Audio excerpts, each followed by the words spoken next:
Last week na pag-usapan natin yung repentance, yung sorrow na nagdadala po ng buhay na walang hanggan, yung kalungkutan. Kasi it brings repentance. Kaya, tapos yung repentance, yung godly repentance, nagbibigay ng buhay na walang hanggan. Okay? So, dito naman, why we have to repent? Why do we have to repent? Bakit repentance? Bakit kailangan natin mag-repent? Pag hindi ka paligtas, kailangan mo mag-repent. Ano yung repent? Hindi po ito yung, kasi sa English parehas lang, sisi. Pagsisisi. Kailangan mong magsisi sa iyong mga kasalanan. Hindi yung, ay sayang, dapat hindi na lang ganun. Kundi yung sisi na, ayaw mo na itong gawin. Katulad na napag-aralan po natin last week, tatalikuran natin yung pagiging makasalanan. Amen? Naintindihan? Focus tayo dito. Okay? Ayaw na natin magkasala laban sa Panginoon. At maganda po yung ating napag-aralan last week. Sa biyaya ng Panginoon, binigyan tayo ng magandang aral. Okay? Pero ngayon, medyo topical tayo, hindi tayo ngayon. Bakit kailangan natin mag-repent? Kasi kapag hindi ka pa ligtas, hindi ka pa nagsisi. Amen? Hindi ka pa tumalikod sa pagiging makasalanan. Kasi ang pagtalikod sa pagiging makasalanan, pag tinalikuran mo yung pagiging makasalanan, at alam mo na yung katotohanan yung tama, at ito yung, ano yung tama, ito po yung salita ng Diyos. Diba? Sabi ng Panginoon, I am the way, the truth, and the life. No one cometh to the Father but by me. So yung katotohanan na yun, nakasulat po sa salita ng Diyos. Amen? So, dahil tayo tatalikuran natin yung mga mali, haharap naman tayo sa tama. At pagsisilbihan natin yung ating Panginoong si Yesu Cristo. Amen? So, kailan ba, ano may mauna? Repent o faith? Magkasabay yan. Siyempre, pag tumalikod ka, may harapan ka naman na kabila. Di ba? Amen? So, magkasabay yung bagay na iyan. Okay? So, dito, sinabi nga rin sa Mark chapter 1, di ba? Repent for the kingdom of heaven is at hand. Ngayon dito, Luke chapter 10 verse 11 and 12, tayo habang basahin natin yung dalawang verses po na ito. Luke chapter 10 verse 11 and 12, ang sabi dito, even the very dust of your city, which cleaveth on us, we do wipe off against you, notwithstanding, be ye sure of this, that the kingdom of God is nigh unto you. But I say unto you, that it shall be more tolerable in that day for Sodom than for that city. Sabi sa verse 13, woe unto thee, Chorazin! Woe unto thee, Bethsaida! For if the mighty works had been done in Tyre and Sidon, which have been done in you, they had in great while ago repented, sitting in sackcloth and ashes. So, po tayo. Okay? So, hanggang 13 pa na. Sabi dito, sa 11 po, okay? Sabi dito, tayo po dito, ang pinag-uusapan kasi dito ni Kristo, ay siya po ay nagsalita doon sa Galilee. Napag-aaralan natin yan sa Mark, di ba? Nagsalita siya doon sa Galilee, dahil sinundo niya rin yung apat. Sino yung apat na una niyang mga naging apostoles? Si Pedro, si James, si John, tsaka si Andrew. Amen? So sila, tapos yung unang mga ginawa is nagpakatanggal siya ng demonyo. Pagkatapos nun, yung biyanan ni Pedro, ay pinagaling. Tapos siya ay nag-preach ulit. Tapos, nagpa-exercise na naman, tinanggalan na naman niya ng mga demonyo, yung mga ibang sinapian. Ngayon, ito po ay nandoon po sa Galilee. Sa Galilee po, yan. Ngayon, sinabi dito sa verse 12, sabi, sinasabi ko sa inyo, sabi, but I say unto you, sa Tagalog, ngunit sinasabi ko sa inyo. Ang iyo kasi hindi pwedeng ikaw, at pwedeng kayo yan sa Tagalog. Naintindihan? But I say unto you, sinasabi ko sa inyo, that it shall be more tolerable in the day of Sodom. Ay, ibig sabihin that it should be more tolerable, mas maiintindihan, mas mapagbibigyan ko pa, o mas mapagpapasensyahan ko pa, sa araw ng Sodom. Alam niyo po yung lugar ng Sodom? Ito po yung lugar, yung Sodom and Gomorrah, ito po yung lugar kung saan po sino ba yung pamangkin ni Abraham? Sino pamangkin ni Abraham? Si Lot. Si Lot. Okay? Si Lot ay pumunta po doon sa Sodom and Gomorrah. Pero sa Sodom po, doon po ay, kaya tinawag na Sodomites, yun po yung mga lalaki sa lalaki, babae sa babae. At nagalit yung Panginoon doon. At sisirain po yung Sodom and Gomorrah.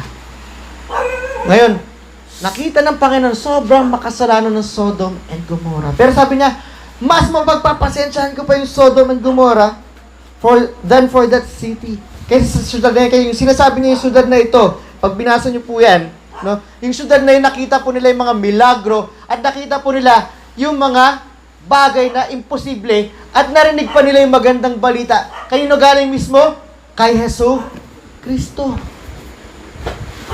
Pero hindi po sila nagsisi sa kanilang pagiging makasalanan. Ibig sabihin, mas matindi pa yung narinig mo na yung totoo, narinig mo na yung tama, narinig mo na yung magandang balita kung paano ka maliligtas mula sa iyong kasalanan, ayaw mo pa rin gawin. Nakakainis yun. That is the sin against the Holy Spirit. Lalo pag sinabi, hindi ako maniniwala dyan. Kinukulit ka na ng banal na Espiritu, baka isang araw wala na. Nagkasala ka sa banal na Espiritu, hindi ka na ikukumbinsi, hindi ka nabibigyan ng wisdom ng banal na Espiritu na kailangan mong magsisi. At sinabi nga din dito, woe unto thee, Chorazin. Di si Chorazin, ha? Chorazin yan. Chorazin. Okay? Chorazin, ito po ay isa sa mga syudad doon po, malapit sa lawa ng Galilee, o sa Lake of Galilee. Ang woe dito is kaawa-awa. Pero yung kaawa-awa na sinasabi ng Panginoon dito is talagang nasumpa na kayo.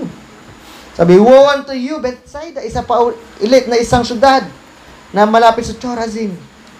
Sabi, nakakaawa, nasumpa na kayo. For if the mighty works had been done in Tyre and Sidon, sabi, kung ito matitindi, itong magaganda at saka hindi ka panipaniwalang bagay pero nagmilagro ay nagawa doon sa Tyre at Sidon. Ano ba yung Tyre at Sidon? Ito po ay hindi syudad po sa Israel. Ito ay sa Palestina at ito po ay napakabakasalanang lugar.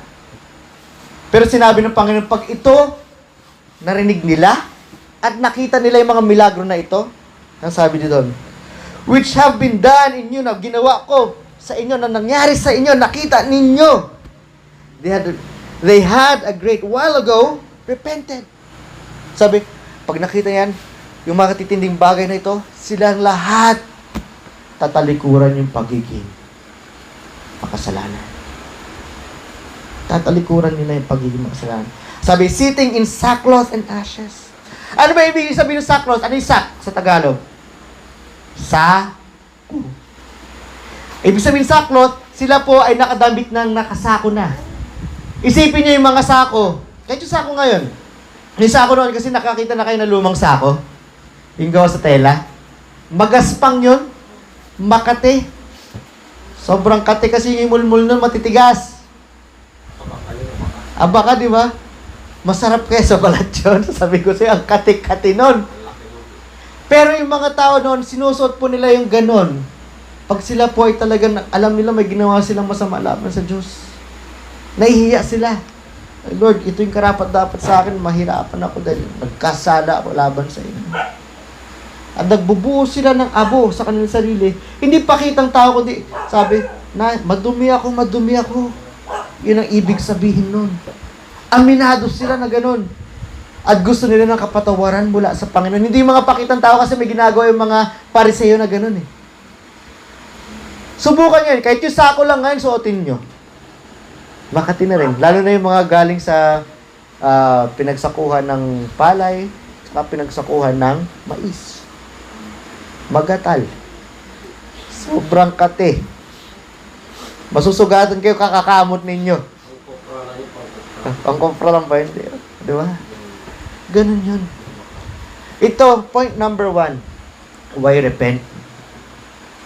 Distraction if you don't repent. Distraction. Diba? Ano yung distraction na to? alam natin yung Romans 6:23. Meron ba Romans 6:23 dito sa ating mga ano? Wala. Ano yung Romans chapter 6 verse 23? Sabi, the wages of sin is death. Destruction yun. Ang kabayaran ng pagiging makasalanan o kabayaran ng kasalanan, mga kasalanan ay kamatayan. Kasi hindi nagsisi, hindi naligtas ng Panginoon sa kanilang mga kasalanan, sila ay mamamatay. At yung kamatayan nito ay sinabi sa Revelation chapter 20, sa bandang dulo. Ito yung kamatayan na kung saan dapat ay kaparusahan at kamatayan ng mga demonyo, tsaka ni Satanas. Ihagis to sa dagat-dagatang apoy. Hindi natutuwa si Satanas doon. Parusa niya yun eh. So yun yung kamatayan, magpasawalang hanggan na kamatayan, kalungkutan, sakit sa katawan at torture yun. Pero tingnan nyo dito, yung mga tao na ito, nakita nila yung milagro. Nakita nila na imposible makaalis yung mga sinapian, yung mga demonyo sa mga sinapian dahil mas makapangyarihan yung demonyo sa tao. Di ba? At hindi pa rin sila naniwala kay Kristo. Alam niyo kung bakit nagpakakaroon ng mga milagro noon. Ito paulit-ulit tayo. Kaya wala ng milagro ngayon kasi mayroong Biblia. Noong mga panahon na yun, para makita na ito yung validation, ito yung katotohanan na Diyos si Jesus. Gumagawa siya ng mga milagro dahil siya ay Diyos. Nagpapakawala siya ng mga demonyo sa mga sinasapian kasi siya ay Diyos. Ay ayaw nilang maniwala. Sabi niya, nasumpa na kayo dahil sa sarili niyong ginagawa. Hindi niya sinumpa yung mga yon, hindi siya naawa sa mga yon dahil nainis siya. Sinumpa niya yung mga lugar doon sa Chorazin. Tsaka yung isa pa, Bethsaida. Dahil narinig nila yung magandang balita ng kaligtasan, pero ayaw nilang maniwala. Pero pa doon, nakita pa na yung ginawa ni Jesus. Ganon din sa atin, iilan ba yung maniniwala sa salita ng Diyos? Tayong mga tao, matitigas yung ulo eh. Ako, bago ako naligtas, nakailang beses na ako nakarinig ng Ebanghelyo. Na si Jesus lamang yung daan para makapunta langit.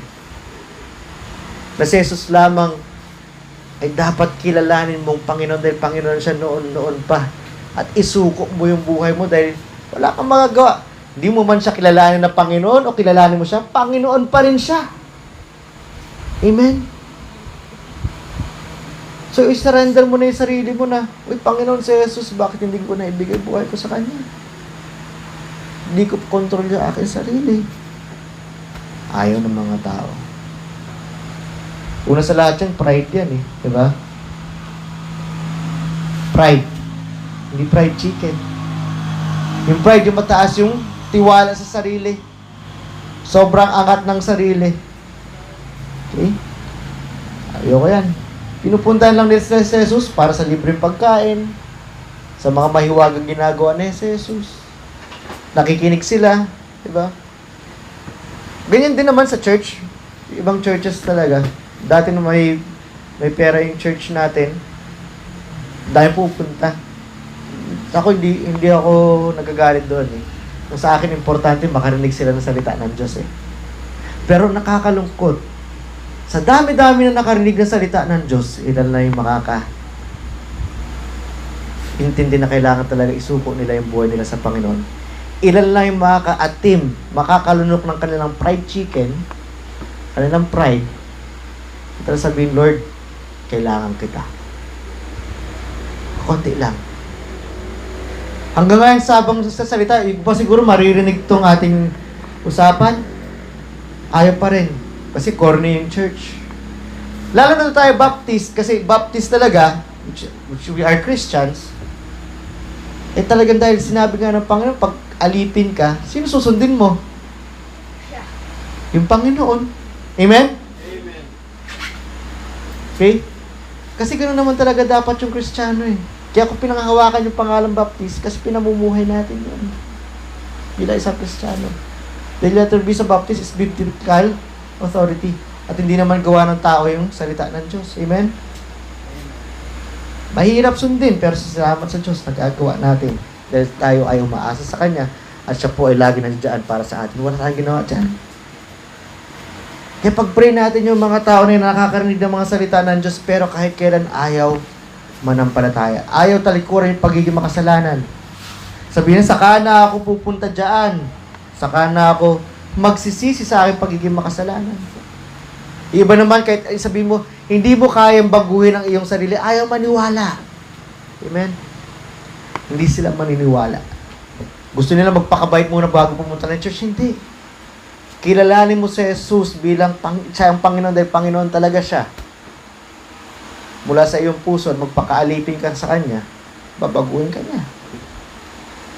Hindi ka mapupunta dun sa letter D na number 1 natin, which is distraction. Distraction.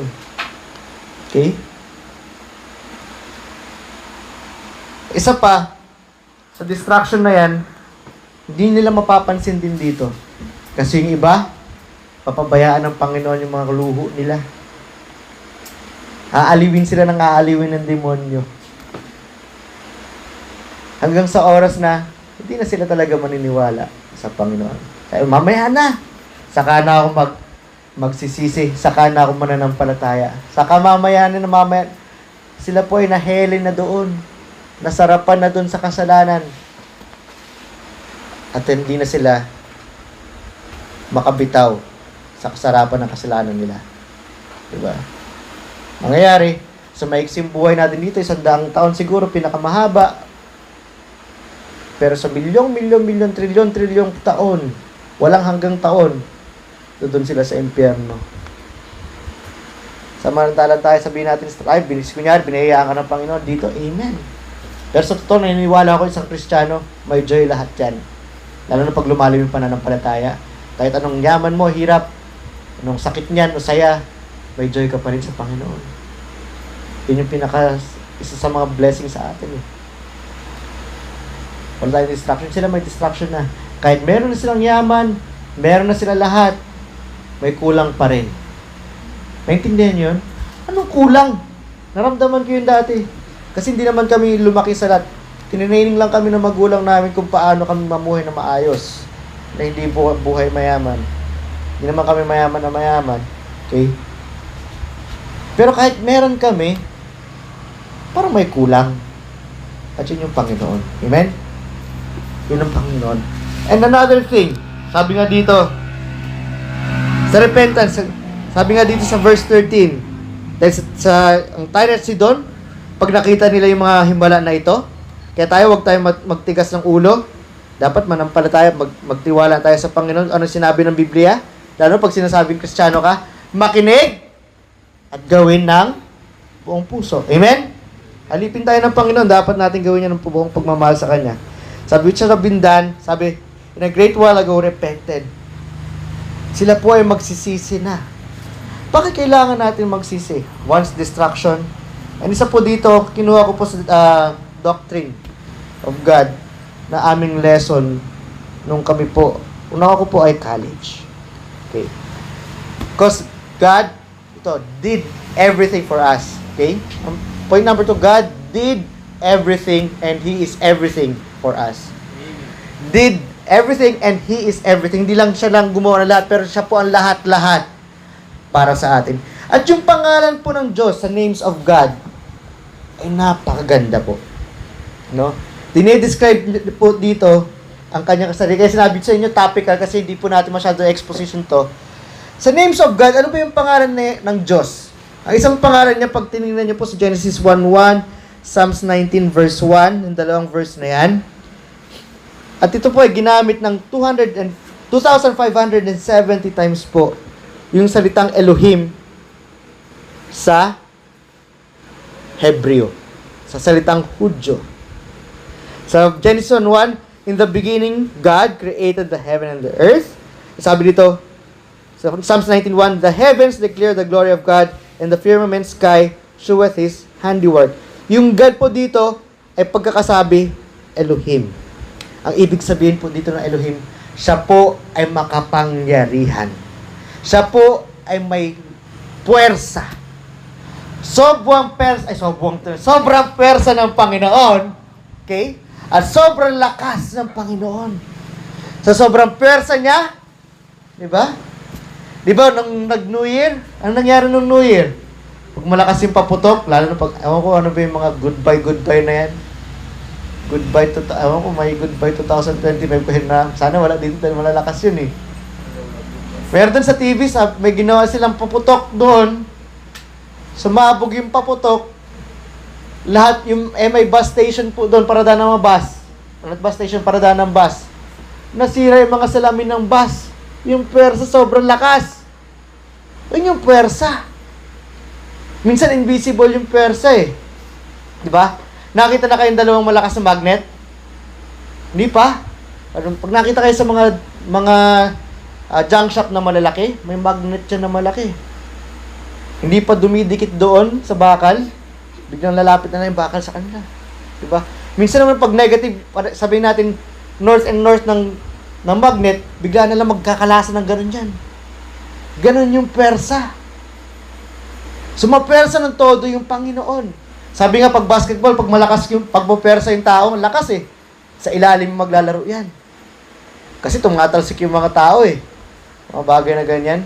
Yung bata ako, ang malalakas na si Nelson Asaitono, mga bagay na yan. Si Dabul. Yan, malalakas yan. Mapersa daw. Yung mga bagay na yan. Tapos si Rodman, si David Robinson sa NBA, yung mga yan. Kung hindi nyo na siguro yung mga lolo na ito, mga si Karl Malone. Ayun, mapersa yung mga yan. Si Shaquille O'Neal. Nakita niyo yung Shaquille O'Neal? 7-footer yun, 7'2", tapos laki-laki ng katawan. Pag binunggo ka nun, gulong. Di ba? Parang na-bulldozer ka na medyo mabilis-bilis. Yun yung persa. Sobrang persa ng Panginoon sa Genesis 1:1. He created heaven and earth. Di lang persa, sobrang makapangyarihan niya, sobrang lakas niya. At paano niya ginawa yon? Di sinabi niya lang yon. Lahat yun, inisip niya lang. Ibang mga bagay na sinabi niya, nangyari na. Sobrang puwersa ng Panginoon. Makapangyarihan ang Panginoon. Sinabi rin yan sa Psalms chapter 19, verse 1. Okay? Makapangyarihan yung Panginoon. Ba't di tayo magre-repent? Pag alam natin yung Panginoon yung pinakamalakas, pinakamapersa sa lahat. Tingin nyo, kaya nyo siya? Tinatawanan na lang tayo ng Panginoon dito eh. Kasi para tayong bulak na sumusuntok sa bakal. Yung bakal na malaking-malaki. Nakita nyo na yung poste ng mga malalaking kuryente. Yung matataas, isang solid na gano'n, taas-taas. Diba? Parang bulak na sumusuntok dun eh, na gustong gibain yun. Tingin nyo masisira ng bulak yon? Wala. Nikiliti, wala nga eh. Di maramdaman. Niisip kasi natin mga tao, ako na lang. Nakakalimutan natin yung Panginoon natin sobrang makapangyarihan. Amen? Huwag mo nilagay yan. Okay. So yun yung bagay na yan. Ba't di tayo magre-repent pag kaya ng Panginoon na tayo bigla na lang mawala? Amen?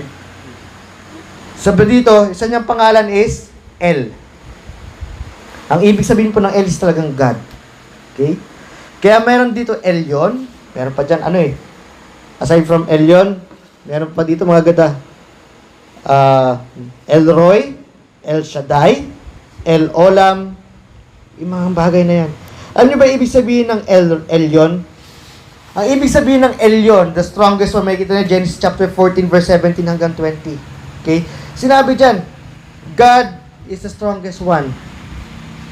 Sabi dito, and the king of Sodom went out to meet him after his return from the slaughter of Chedor Laomer, and the kings that were with him at the valley of Shaveh, which is the king's dale, and Melchizedek, king of Salem, brought forth bread and wine, and he was the priest of the Most High God, and he blessed him, and said, Blessed be Abram, the Most High God, processor of heaven and earth, and blessed be the Most High God, which has delivered land.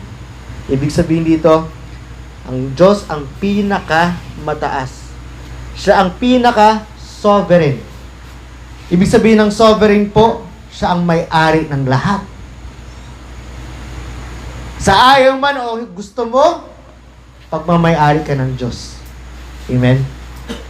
Kaya nakakaya, kung tayo po, God did everything and God is everything, di ba? Iniisip natin, buhay ko to. Karapatan ko to. Yan ang tinuturo ng mundo eh. Pero ang hindi tinuturo ng mundo, ano yung karapatan ng Diyos kapag siya ang may-ari ng lahat? Amen? Karapatan ng Diyos kung gusto niya tayong maging bigla na lang mapisa dito. Karapatan niya yun eh. Pagmamay-ari niya tayo. Pag gusto ng Diyos na tayo pumunta ng impyerno, karapatan niya yun eh. Pero gumawa siya ng batas para patas sa lahat. Amen? Ang makasalanan pupunta ng impyerno, ang hindi makasalanan pupunta ng langit. At gumawa rin siya ng paraan para doon. Amen? Amen. Pero ang ginagawa ng tao, iniisip natin, may karapatan tayo, sarili lang. Nakakalimutan natin yung pinakamakapangyarihan, di ba? Si Elohim, ay siya yung si Elyon. Ang may-ari ng lahat. Sino ba gumawa sa atin? Amen? Amen. Pati yung talino na meron yung bawat isang tao, galing sa Diyos yan. Pag hindi gusto bigyan ng Diyos yan, hindi niya ibibigay yan. Buti na lang mabait yung Diyos natin at patas. Paparusahan niya yung mga hindi sumusunod, bibigyan niya ng pagpapala yung mga sumusunod. Lalo na pagkatapos ang buhay dito sa mundo. Yun yung katotohanan. Bakit tayo kailangan mag-repent? Because God did everything, and He is everything. Sabi dito, El Roy. Sa Genesis chapter 16 po, makikita po natin dito, 16:13 sabi, and she called, kasi nangyari dito kay Hagar. Si Hagar po ay yung pinaka alipin ni Sarah. No? Ni Sarah yung asawa ni Abraham. Dahil hindi sila magkaroon ng anak, gumawa ng sariling desisyon si Sarah. Sabi niya, kay Hagar na lang, punta mo si Hagar, buntisin mo para magkaanak tayo. Kasi alipin ko naman siya, so ituturing na anak ko pa rin yan. Sabi ni Sarai. Hindi siya nagtiwala sa Panginoon. Ganon din tayo, matitigas ulo natin eh. Akala natin tama tayo, pero gagawin natin yung mga bagay na hindi naman ayon sa Biblia. Ayun tuloy, lalo tayong nagkakaroon ng problema. Ngayon si Hagar, nung nabuntis, nagkaanak, nagselson todo naman si Sarah. Pinalayas. Ngayon si Hagar tsaka yung anak niya, si Ishmael. Okay? Yung tinuturing ng mga Muslim na pinakatatay nila, which is hindi naman, gawa-gawa lang nila yon. Okay? Is, anong nangyari? Malungkot sila.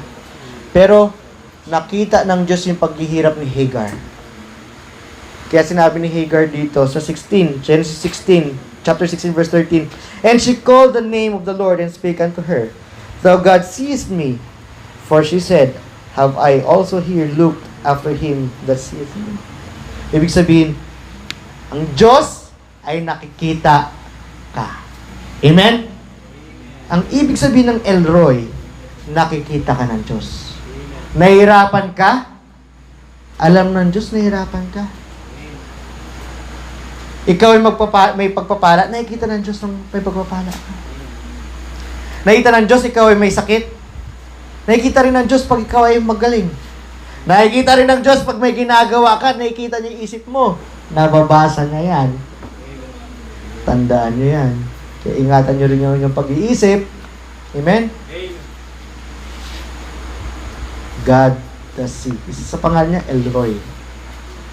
Ay nakakita. Kaya pag nakita ng Roy, ibig sabihin nakikita. Okay? Ito. Isa pa, El Shaddai. Narinig niyan. El Shaddai, El Shaddai. Okay? Isa sa pangalan niya, Psalms 91 verse 1. He that dwelleth in the secret place of the Most High shall abide under the shadow of the Almighty. El Shaddai means Almighty. Galing po yan sa root word na Shaddad. Ang ibig sabihin ng Shaddad, sobrang lakas. Yung sobrang lakas, alam niyo yung parang warrior? Pag nakita kanyang kalaban kanya, patay ka kaagad. Sobrang bangis. Sobrang malakas. At yun po yung pagkakasabi siyang Diyos po ay sobrang lakas, pero maaasahan. Ang yun ang ibig sabihin. Kasi pag Shaddad lang, lakas lang, mabangis. Pero pag Shaddai, maaasahan. Kasi ang sinabi dito sa Psalms 91 verse 1, He that dwelleth in the secret place of the Most High, yun yung Diyos, siya na nakatira doon, sa sekretong lugar, doon sa pinakamataas, shall abide under the shadow of the Almighty. Okay? Yung pinakamataas at lagi nakaasa sa Panginoon, siya po ay lagi doon. Sa Almighty na yan, siya po ay lagi nakasandal doon. Kasi maaasahan po natin ang ating Diyos. Yes, sobrang lakas siya, pero siya yung aasahan. Ibig sabihin dito, kailangan natin siyang asahan lagi. Di ba? May kanta nga yung, saan galing natin, umasa ka sa Diyos ang mabuting gawin. Hindi ka umasa sa sarili mong talino. Amen? Yung mga bagay na yan. Nakakatuwa nga, kinakanta nila yon, pero hindi sila umaasa sa Diyos. Umaasa sila sa mga ritual nila. Asa tayo sa Diyos, babasahin natin yung salita ng Diyos. Amen? Babasahin mo yung salita ng Diyos? Amen? At sundin nyo ng buong puso. Isa is El Olam. Sino man nagugutom dito?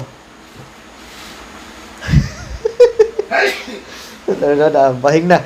El Olam, sabi, ulit, point number 1, bakit kailangan natin mag-repent? Because of distraction, pag di tayo magre-repent. Point number 2, because God did everything and He is everything. Ito yung mga pangalan. El Olam means everlasting God. Okay?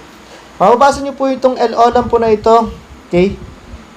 Everlasting God, ibig sabihin magpasawalang hanggan po yung ating Diyos. Sa Isaiah chapter 40, verse 28 to 31, Hast thou not known, hindi nyo ba alam, na hast thou not heard, hindi nyo ba narinig, that the everlasting God. Ibig sabihin, ang Diyos po magpasawalang hanggan po yung Diyos. Mawawala na lahat, pero nandiyan pa rin. Amen? Nandiyan pa rin yung Diyos. Sa totoo lang, ang El Olam is dapat ever eternal. Eternal. Kasi walang pinagsimula ng Diyos, pero wala rin katapusan. Diba? Sa pangalan pa lang ng mga yon, diba? Elyon, siya may-ari ng lahat. Diba? Elroy, siya nakikita niya lahat. El Shaddai, ang pinakamalakas na maaasahan. El Olam, hindi yung nagugutom kayo ha. Siya po ay magpasawalang hanggan. Walang kamatayan yung ating Diyos. Ba't kailangan natin mag-repent? Kasi siya yung maaasahan natin sa mga bagay-bagay. At ito rin po, isa sa mga bagay na nakakatuwa. Alam nyo ba yung Jehovah? Kasi in Jehovah, hindi po talaga ito yung pangalan ng Panginoon. Okay? I am what I am, yun yung pangalan ng Panginoon. Ngayon, dahil hindi nila mabanggit yung pangalan ng Panginoon para hindi sila mag-blaspheme, dahil nag-iba yung, hindi nila naintindihan yung ibig sabihin na huwag mong gamitin yung pangalan ng Panginoon sa walang kabuluhan, is ibig sabihin hindi mo gamitin talaga sa walang kabuluhan. Siyempre, pagkakausapin mo, sabihin mo yung pangalan niya. Kaya sinabi Jehovah, isa po sa pangalan ng Panginoon is everything, Jehovah Jireh. Kung nababasahin yung verse niya, pero Genesis chapter 22, verse 13 and 14, the Lord will provide. Sino ba yung nagbibigay sa lahat ng pangangailangan natin? Si Lord. Akala nyo ba yung mga naghihirap nyo pag kayo nagtatrabaho, galing sa inyo yan? Galing saan yung pwersa ninyo? Galing saan lakas ninyo? Saan galing yung hangin na hinihinga natin? Sa Panginoon lang lahat yan. Okay. Sabi niya nga, di ba? Sa Matthew, di ba? Huwag kang mabalisa. Dahil mas mahalaga pa ba ang ibon sa inyo? Mas mahalaga pa ba yung mga damo-damo na yan sa inyo? Yung ibon, lumilipad-lipad na yan, pero pagdating ng gabi, busog. Kayo, hanap kayo ng, nag-aalala kayo sa mga pagkain ninyo. Yung mga damo na yan, ang ganda-ganda ng mga kulay ng mga bulaklak nila. Kayo, di ba kayo binibigyan ng paraan ng Panginoon? para kayo magkadamit. Galing sa Panginoon yan. He will provide. Lalo na sa mga nananampalataya sa Panginoon. Ba't ako nagugutom? Baka meron kayo hindi pinapakinggan at sinusunod para sa Panginoon. Minsan testing din yan. Amen? Pero sabihin ko sa inyo, hindi talaga nagugutom, hindi talagang matapat sa Panginoon. Hindi ako nagutom. Isa pa yung Jehovah Nisi. Exodus chapter 17 verse 15, the Lord is my banner. Alam niyo ba yung sabihin ng banner? Pag kayo nagbabasketball o kayo may liga ng volleyball, di ba meron kayong logo, may hawak-hawak kayong tarpaulin? Di ba? Pag kaya nananalo kayo, minawag-kayway niyo yung banner niyo eh. Yung banner ng Pilipinas, yun yung flag ng Philippines. Di ba? Mas maintindihan nyo ito kapag kanyari meron kayong liga eh. Katulad dati, pag nagko-compete kami sa dito, city meet kasi sa amin eh. Siguro sa inyo, provincial meet. Diba? Pag Pampanga meet. Diba? Pag Lubaw, Lubaw. Siyempre may logo yung Lubaw, talagang pinapalagpag natin yan eh. Ngayon, yung binabandera natin yung Panginoon kasi siya yung pinakamalakas sa lahat eh. Siya yung binabandera po.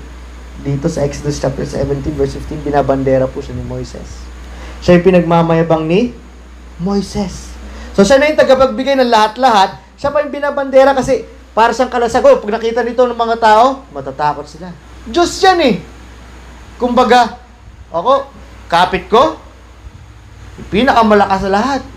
Sino may pinakamalakas pera sa Diyos? Yung pera nga dun eh. Kunyari, sino may mga sinasabi dito? Ha? Bongo?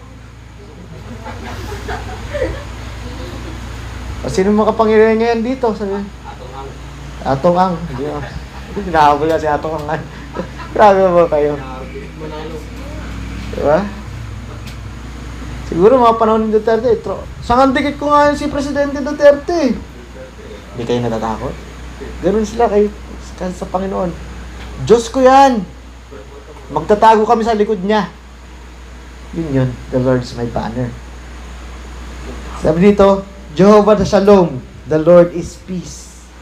Pag tayo ay nasa Panginoon, siya nagbibigay ng kapayapaan sa atin. Minsan, di ba, mararamdaman nyo ito yung mga tunay na talaga malalim pananampalataya. Pag nag-repent kayo, repentant talaga kayo, talaga yung Panginoon yung talaga inaasahan nyo sa lahat ng bagay. Ginagawa nyo yung mga inuutos ng Panginoon. Kahit anong gulo ng buhay niyan, meron kayong kapayapaan. Parang, ang gulo-gulo na nila, pero normal lang to ha. Diyan naman yung Diyos ha. Klaro pa rin yung pag-iisip mo kung anong mangyayari. Diba?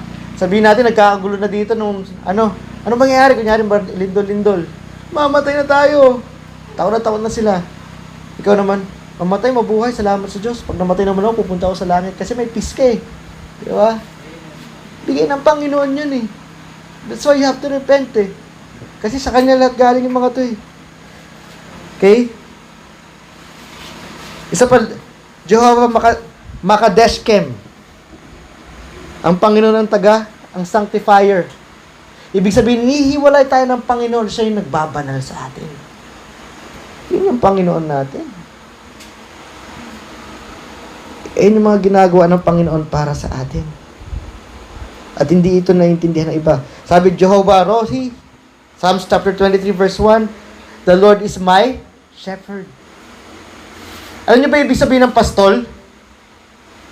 Dito sa mga bata, napagpastol ka na ng kalabaw? Di pa? Nakita na kayo nagpapastol ng kalabaw? Manggundong.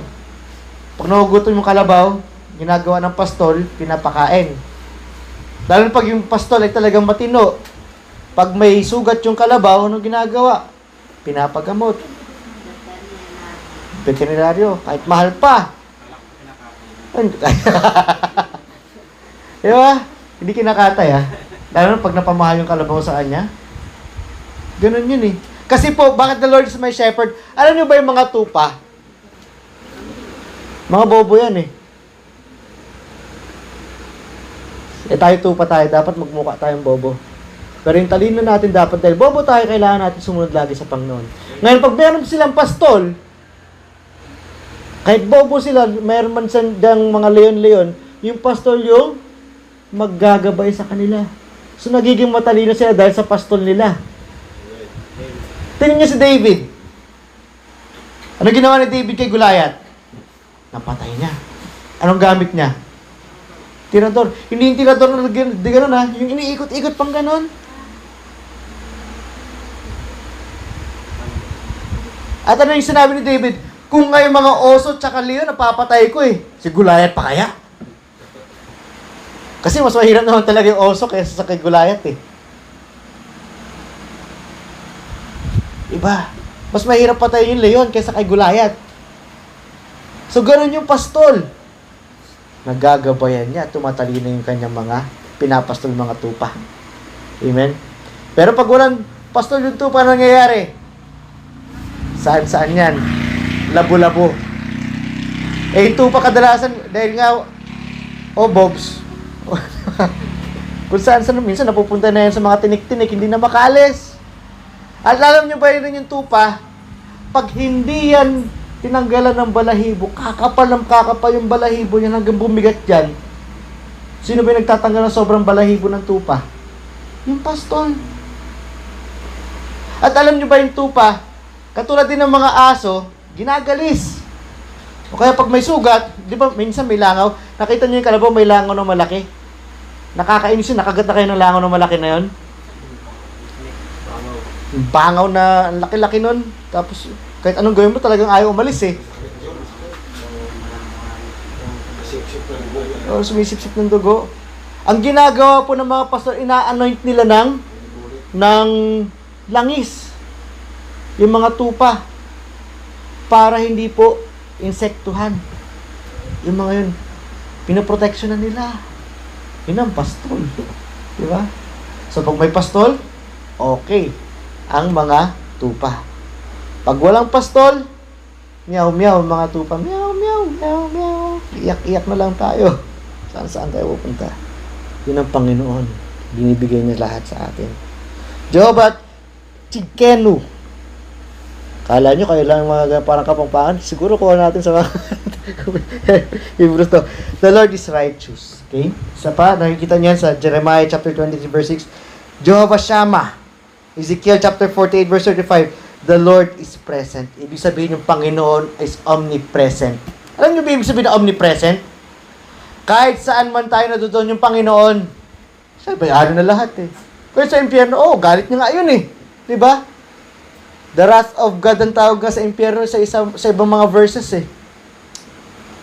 And Jehovah Rapha, the Lord is my healer.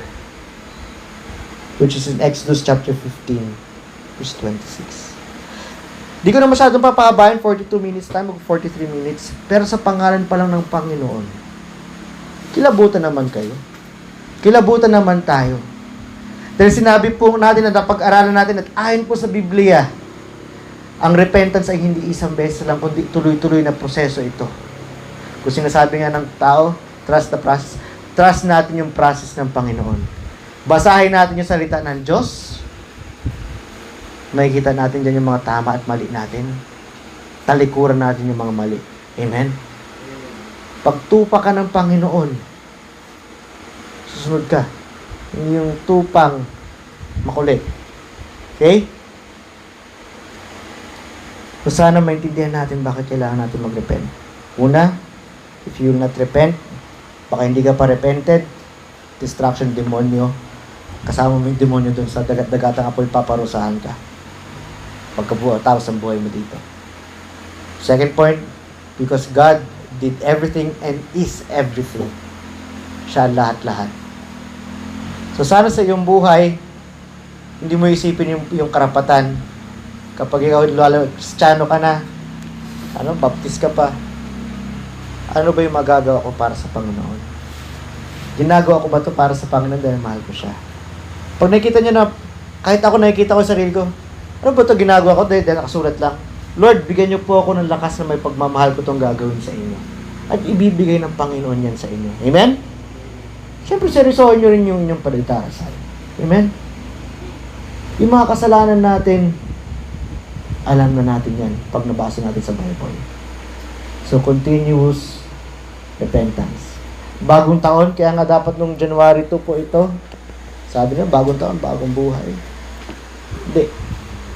bagong buhay tayo dahil sa Panginoon because binigyan tayo ng kapangyarihan, talikuran yung pagiging makasalanan. Amen? Pag hindi ka pa ligtas, at naintindihan mo na pupunta ka impyerno dahil sa pagiging makasalanan mo, dahil makasalanan at gumagawa ka ng kasalanan, kailangan mo yung Panginoon. Isuko mo na yung sarili mo sa Panginoon.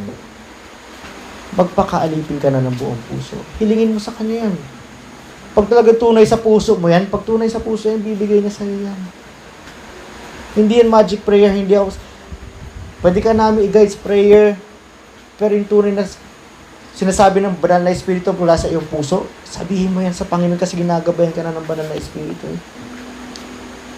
Gusto ng Diyos makasama ka habang buhay.